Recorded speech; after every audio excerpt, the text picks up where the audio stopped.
Hello, everyone. This is Warhawk Beyond 2040, and welcome to another edition of the X-Men 97 review series. And today we are going to be talking about episode 7, Bright Eyes. And we are joined once again with the one and only, the badass himself, Rex the Boss 11. Rex, great to have you back here again. Let's do this. Welcome, welcome, welcome. Hey guys, how's it going? Let's talk about X-Men 97, episode 7. Okay, so this episode is called Bright Eyes, and this picks up where we left off after the death of Gambit. And I thought this episode was quite emotional, especially on the first half, which had the funeral for Gambit. What was your thoughts on episode 7?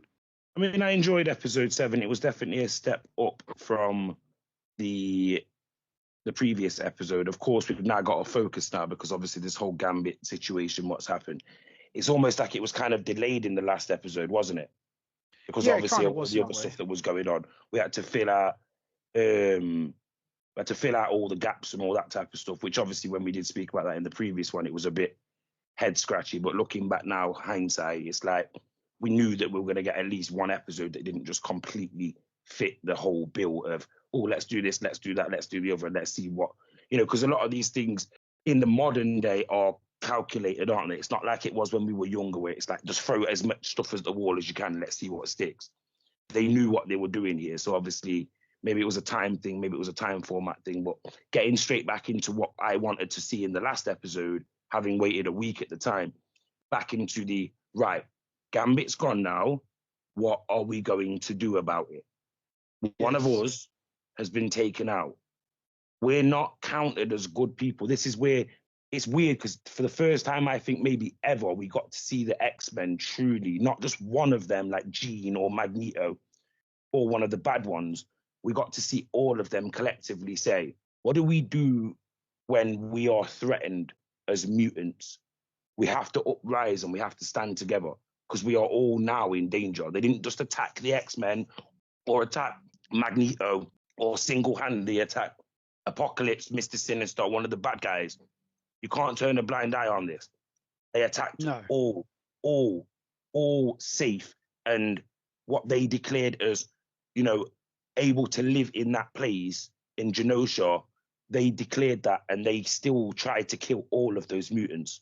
Yeah, I mean, to see, the first half of, this episode starting on such a downer, as I said, this takes place after the death of Gambit, and, the first half of this episode taking place with a funeral, was really a somber way to start the X-Men, because normally, traditionally, with an X-Men episode, it usually always starts with like a big fight or or an emotional heart-to-heart, maybe usually with Scott and Jean. This is the bit of the PG thing that they couldn't do in the 90s, where no, they couldn't do this. You could show a funeral and stuff like that, but you couldn't show the raw emotion of things like they would do on live action, where it's like, yes, it's quite irrelevant because these are powered people and we know that they're going to be angry that one of their comrades has been taken out.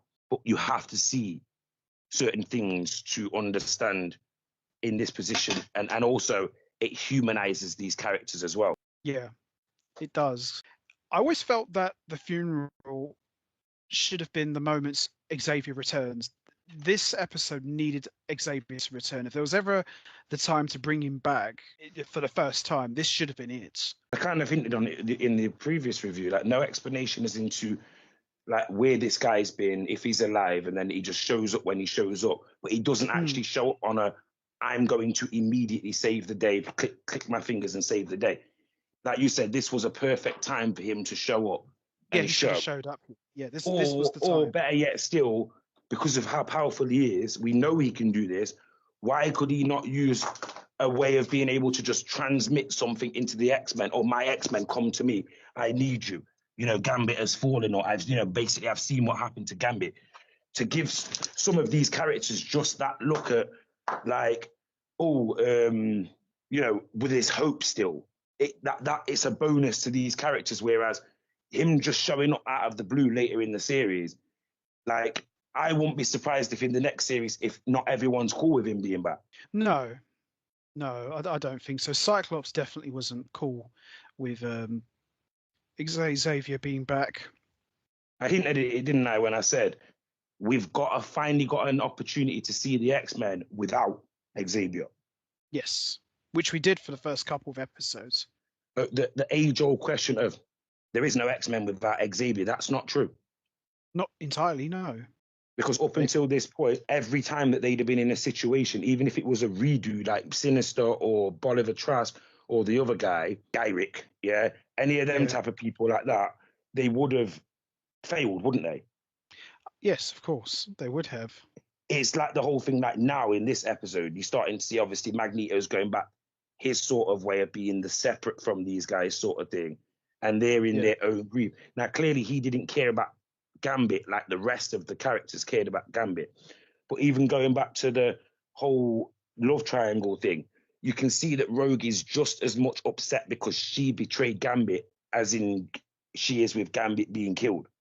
Yeah, in fact, maybe she's more like, because like I won't say responsible is not the word, but she's definitely a part of Gambit trying to play hero and getting himself killed in the end or being killed in battle, because that's not something that Gambit's characters ever sort of, he is a proud person, but at that point there, that was like a breakout moment for Gambit, wasn't it? Like normally that's Wolverine.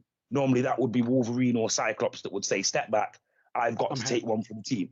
And then obviously if it's a Wolverine situation, it'd be, no, you won't be able to take this, but I can still take it. And if anyone's going to die right now, it's going to be me. You know, you look after Jean and all that. You take care of the team. I will take this one. That's a Wolverine moment, isn't it?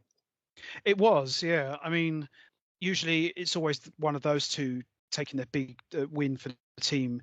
But in this episode, this focuses a lot on Rogue, who is on a mission, or shall I say rampage, looking for Gyrick and Trask.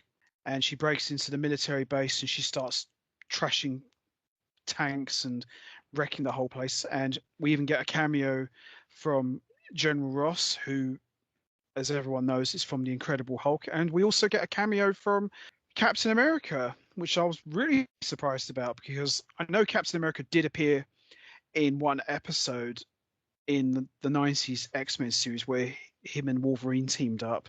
So it was kind of cool to see Captain America back again in the show. I mean, what was your thoughts on that? You know, Rogue meeting with Captain America.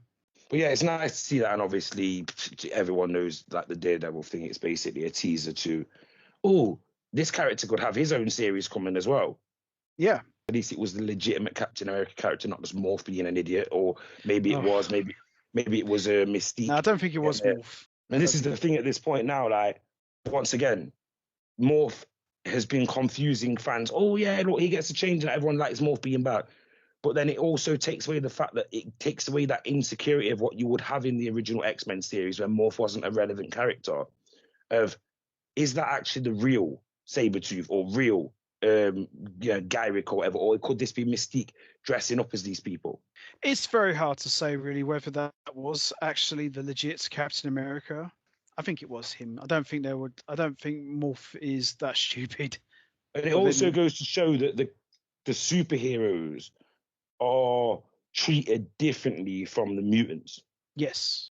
Well, it's like, you know, I know they don't technically appear in the show. The Avengers are more respected and worshipped than the X-Men. Yeah, I mean, it's like almost like you get these cameos in these programs almost to say, A, these people exist, and B, let's not forget that these are not like Captain America and, you know, so-and-so, so-and-so, so-and-so. Do you know what I mean? They are powered people, but they're also hated as well. Yeah, no, not everyone likes these guys. But they're probably doing more bits. Because why would Captain America exist in the X-Men's world and the X-Men are the only ones fighting against these things? Is Captain America on the side of the mutant haters? I wouldn't have thought so, no. Which is not what they're trying to portray, but then you have to ask that question, don't you? Which side is he on?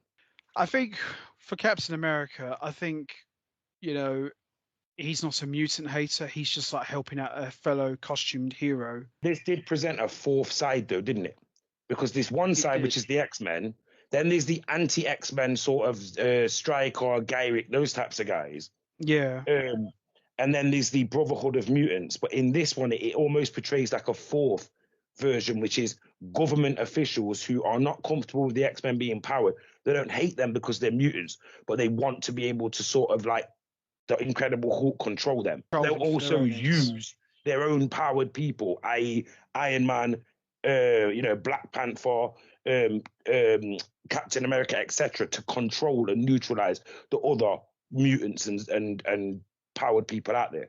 Now, this episode in particular is quite an interesting one because Rogue, essentially, to use the wrestling analogy, Rogue kind of turns into a bit of a Monster Hill in this episode. And that's what really got me hooked throughout the rest of this, was seeing Rogue essentially, for the most part, she's always been like the goody two shoes, but now she's starting to break that Well, mold. that's And not.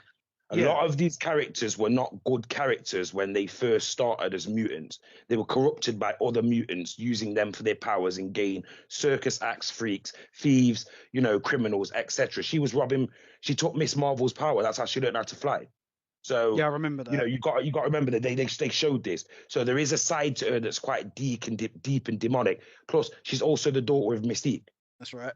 There's no way that you can be the daughter of Mystique and not at some point at least, have some thoughts of maybe not being on the good side. No.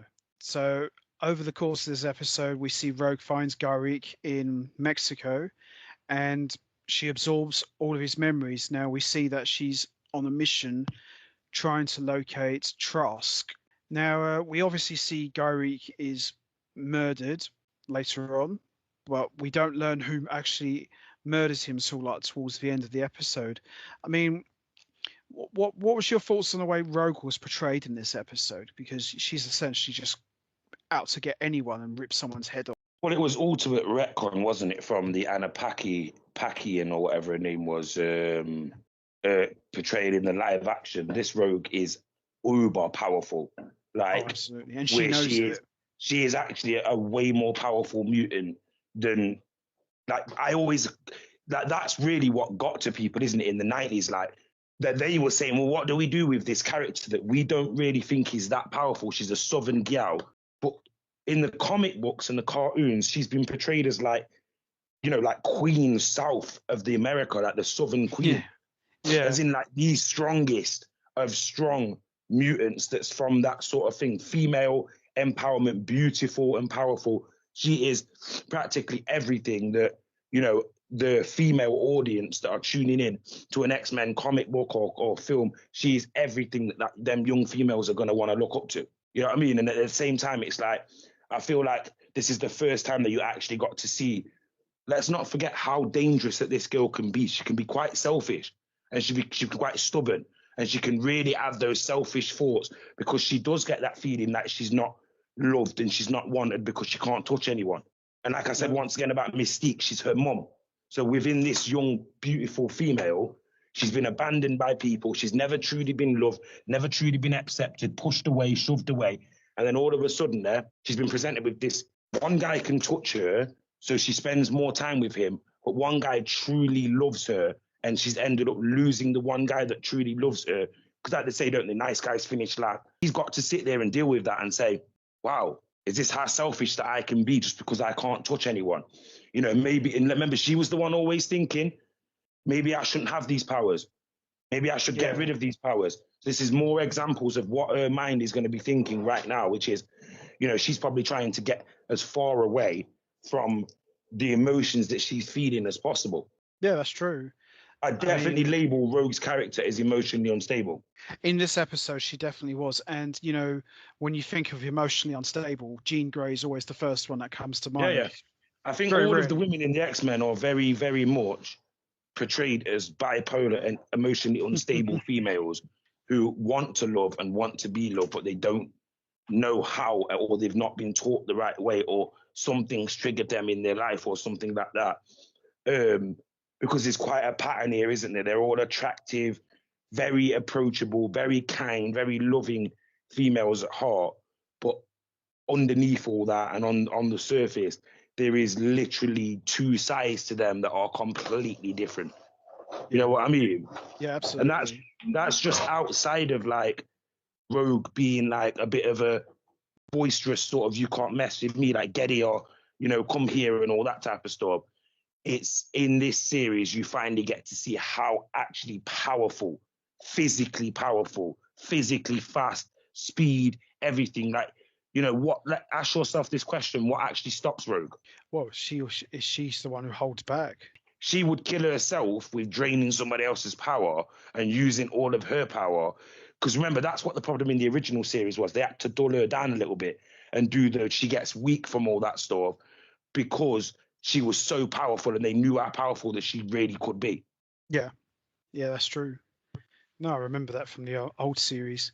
Now, while the X-Men are trying to help repair the damage of the attacks in Genosha, they are contacted by Trask, who tells them that he's in a place called Mandripore.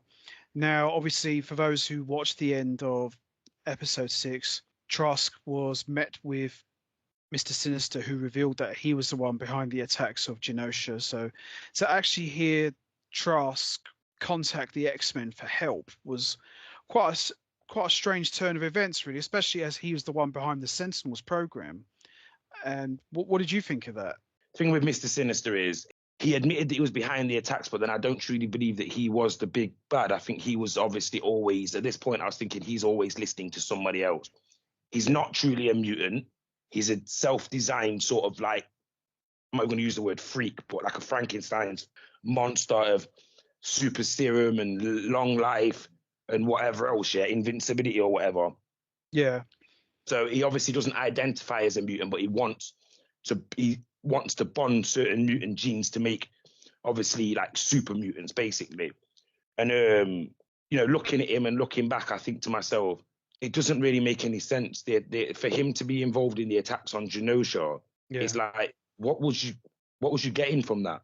Yeah, surely the best thing that you could have done is try to contain as much of Genosha as possible so you can do your experiment. For him to step forward and say, I'm the big bad who blew up Genosha, why?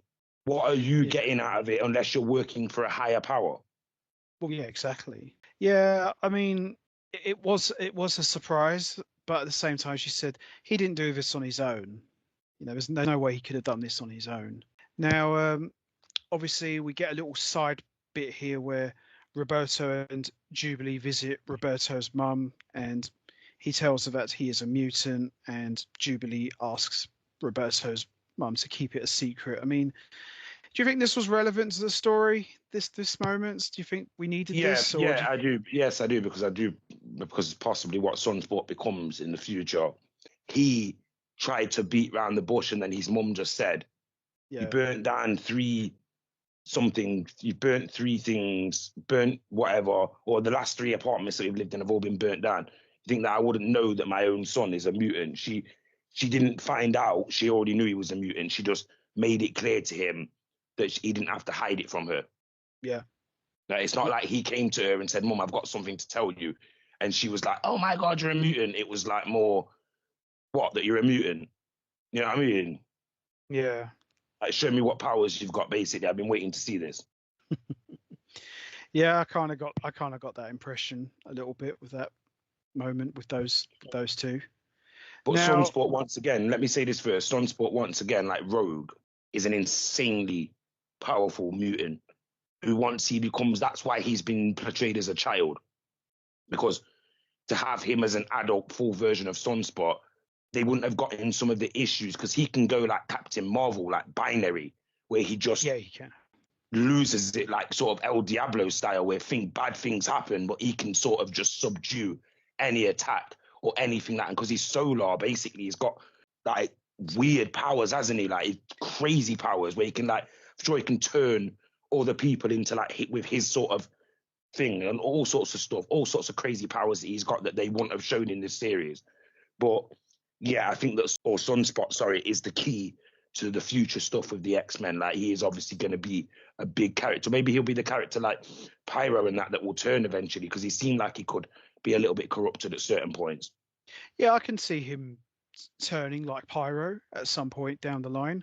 I can see that happening. It's not completely outruled.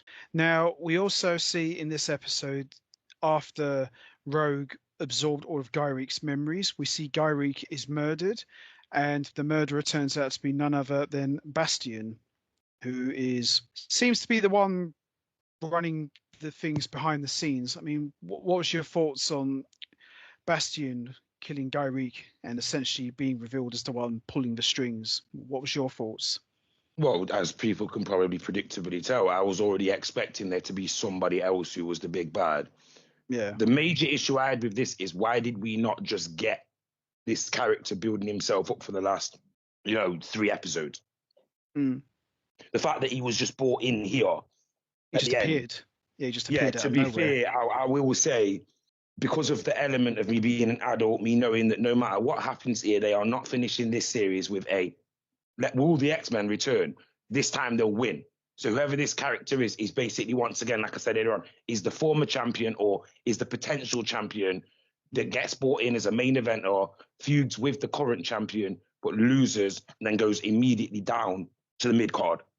Like that's what it feels like. What we're getting here is in like, if they hadn't have brought in Sinister, if they hadn't have teased that it was other people, or maybe it was a Magneto turning on them thing, if they hadn't done all that, I probably would have taken this a little bit more serious, not knowing who really the Bastion character was. But looking at it in the perspective, it was like they didn't deliver this Bastion character the way that I would have preferred them to have delivered it, which is, guys, this is the big bad coming now. If they'd have teased it maybe for one more episode into episode, say 8, where, which they did a little bit, but if they'd have teased it like Sinister was actually blatantly working for somebody else, and you could see that the guy who we've all been programmed to be a little bit scared of but not trust, he's like scared to death, like this guy will destroy us all. If you'd have had a bit of that from the last episode and this episode, then Bastion would have been revealed. It would have been a bit better, because it's like you have to have sort of been a comic book or had a bit of research into this character to have known, yeah, this has just got serious. Yeah, definitely. So we see the X-Men arrive in Madripoor, and they learn that Mr. Sinister and the UN's secret division have been developing a brand new, highly advanced Sentinel program. And this was pretty much the moments where Rogue essentially, not, I wouldn't say turned heel in the traditional sense, but she kind of goes unhinged and pretty much drops Trask to his death. She's rogue. She's not part of the format of what they would expect her to be. And if she's not thinking straight, then she's definitely rogue. Yeah. Yeah. This is Rogue finally getting to show, oh, I'm not just the like scrappy dude that's like, let me at him, let me at him. I actually am not, well, this is not Rogue from episode 1 in the first series. This is 5 years or 8 years, 10 years later.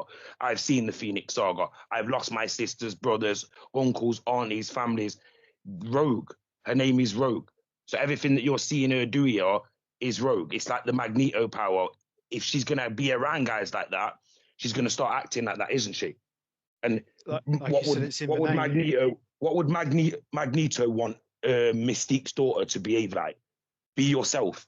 Like I told your mom, be yourself. Stop trying to be somebody else to please other people. Just be yourself. And who she is Rogue. She didn't get that name for no reason, bro. No. So her dropping Trask to his death, that didn't come as a bit of a surprise to you. No.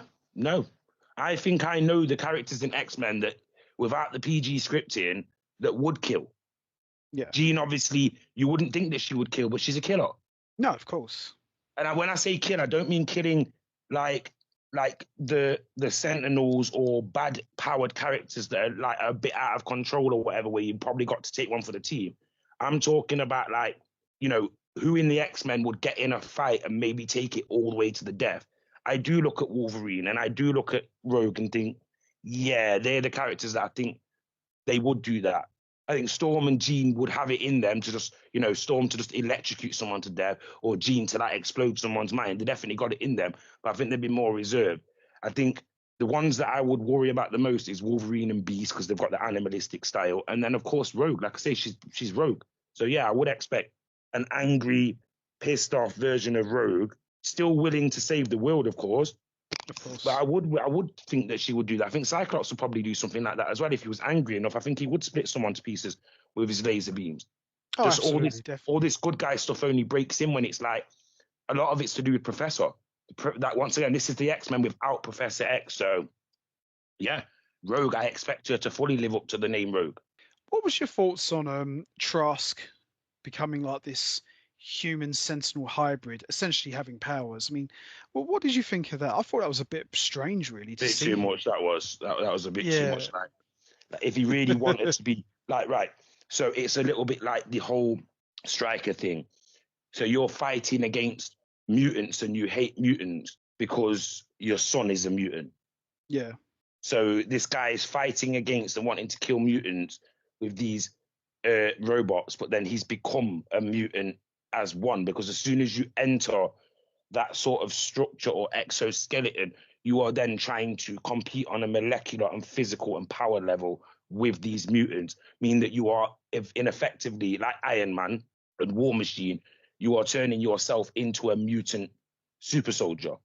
pretty much. The very thing that he hates most.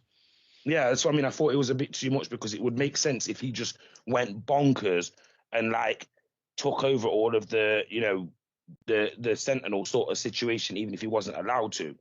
But I always felt like, like Master Mode obviously thinks different from all the, you know what I mean? He's like the main one, isn't he?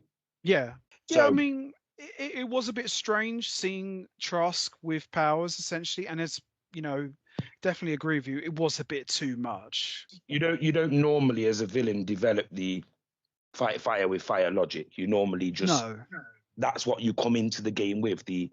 I've made this suit. I'm going to kill all of these X-Men who've got powers because this suit's immune to like loads of powers or whatever.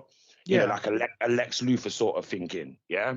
You don't come into it thinking, oh, I'm going to try to control these mutants, like take them out, exterminate them, capture them. And then all of a sudden it's like, right, I'm going to become some form of a hybrid robot, like weird thing. The thought of it in your mind would be like, no, I would never do that. Why do I need to be anything different? You wouldn't want to be anything different, would you? no, of course not. Trask is like the ultra sort of Hitler racist. So that'd be like Hitler dressing up in blackface and trying to pretend, you know what I mean? It's just not, you know what I mean? Like, it's weird. It's like almost embracing what you hate to take on the people. That's It's not, out of character. Trask thinking would never be like that. His thinking is, I hate them under all circumstances and I never would like to be them and I don't want them around me. He wouldn't then I think he would hate the fact that he's even using the Sentinels. It's only because he used the Sentinels because of their powers and mimicking the powers of the X-Men, and they're expendable. They're not human people, they're expendable. For him to Yeah. then turn humans into that's a bit guinea pig, isn't it? And for him to turn himself into that is even more, that don't make no sense.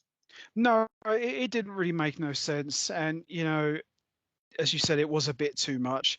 And that, for me, was the only takeaway from this episode. It was a fantastic episode. I loved it.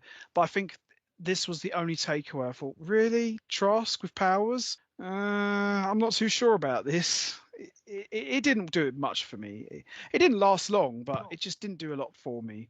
And these characters have always been portrayed as well as like without their backup from other mutants or other like Sentinel characters.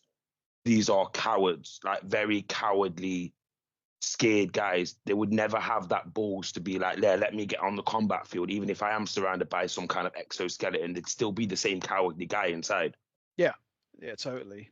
Now, over the course of this episode, we get an appearance from Cable, who helps the X-Men defeat Trask, and the X-Men learn from Cable that Sinister is working with a much bigger threat who they must stop.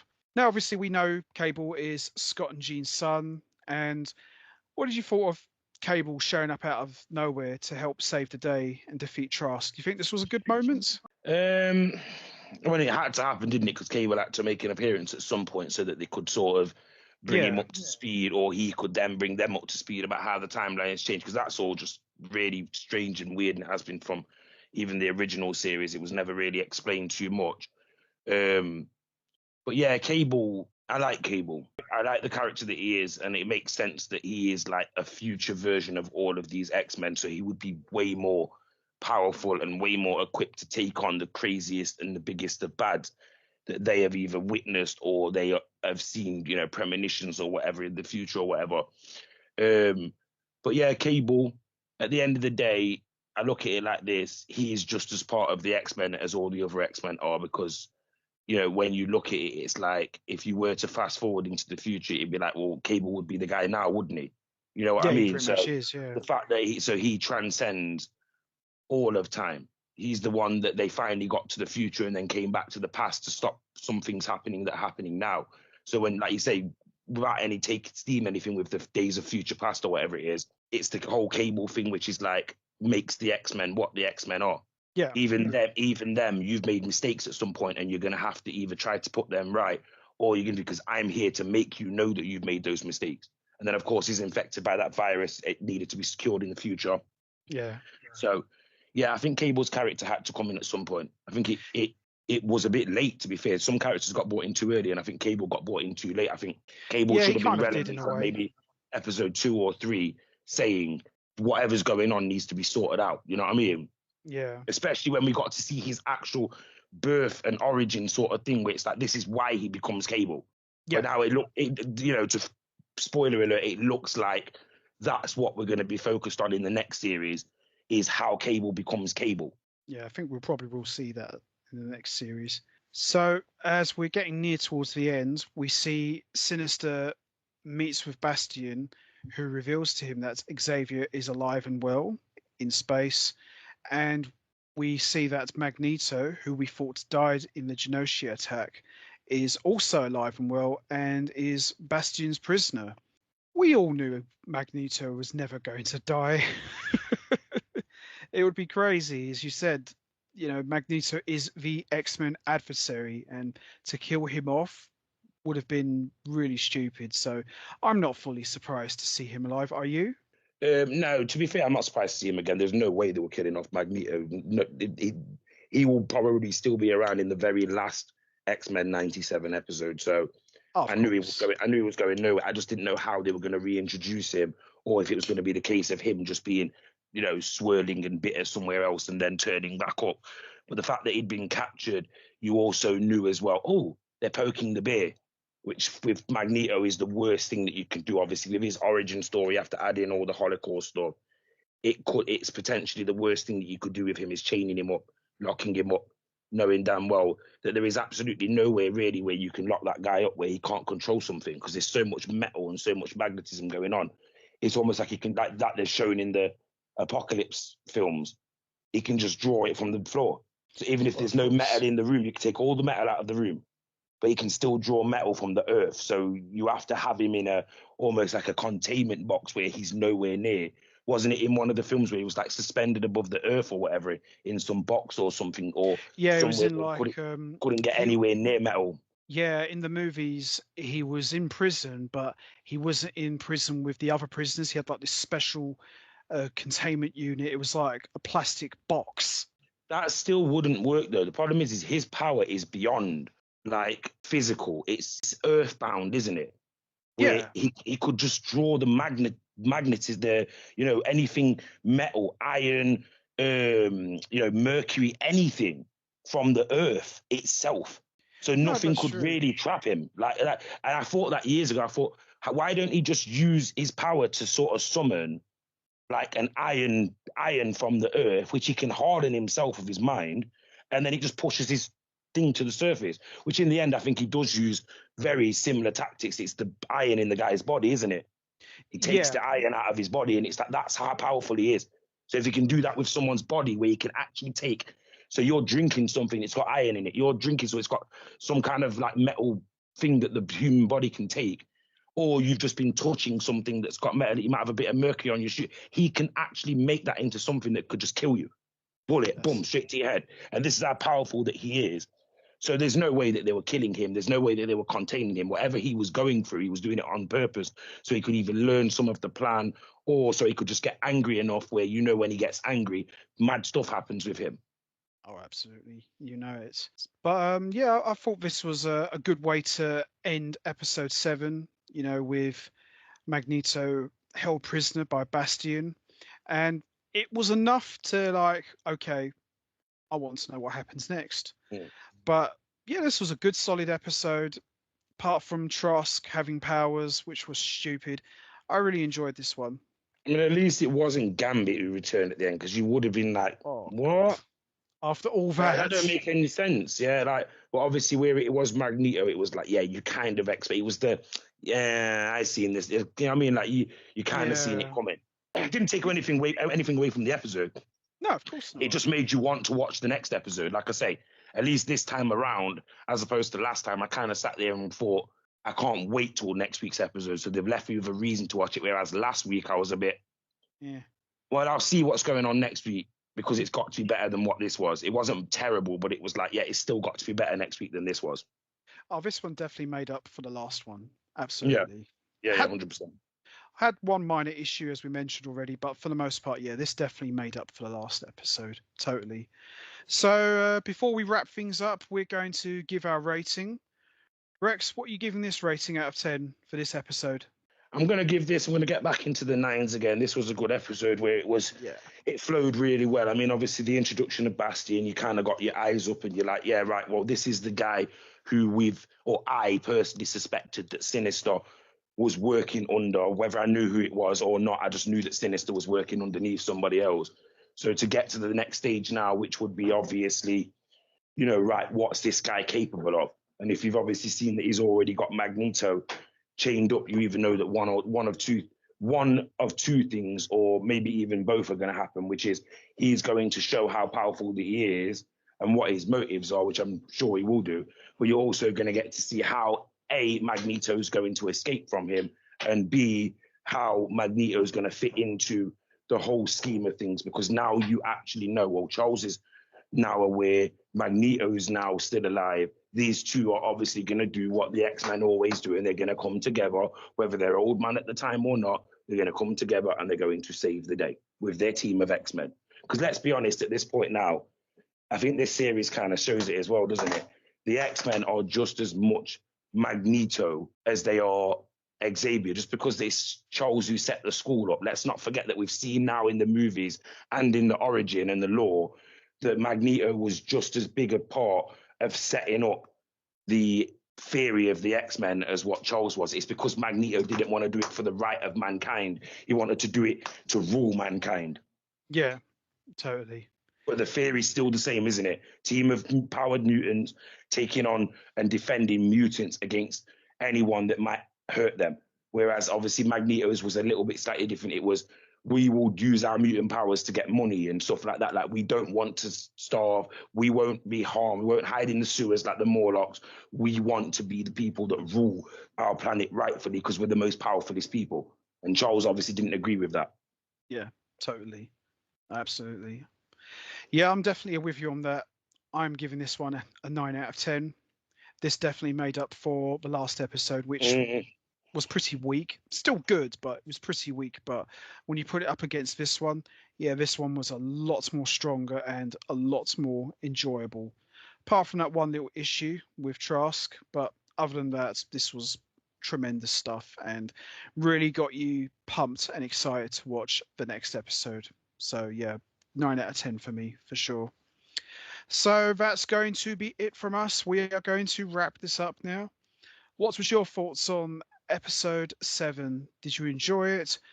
What was your thoughts on Bastion revealed as the one behind all of the Genosha attacks? Do you think that was a good surprise? Do you think that was a good twist? What about Rogue going off the deep end and dropping Trask? Were you shocked by that or not really? And what was your thoughts on Trask developing powers? Do you think that was necessary or do you think that was a waste of time? You know what to do, guys. Hit the like button, hit the subscribe button, leave your thoughts and comments down below. And we will see all of you next time for another edition of the X-Men 97 review series, where we are going to be talking about episode 8. So make sure you don't miss that.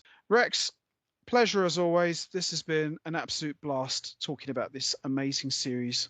Yeah, pleasure. And I will see you guys in the next one. Peace out. Take care, everybody, and stay safe. And bye for now.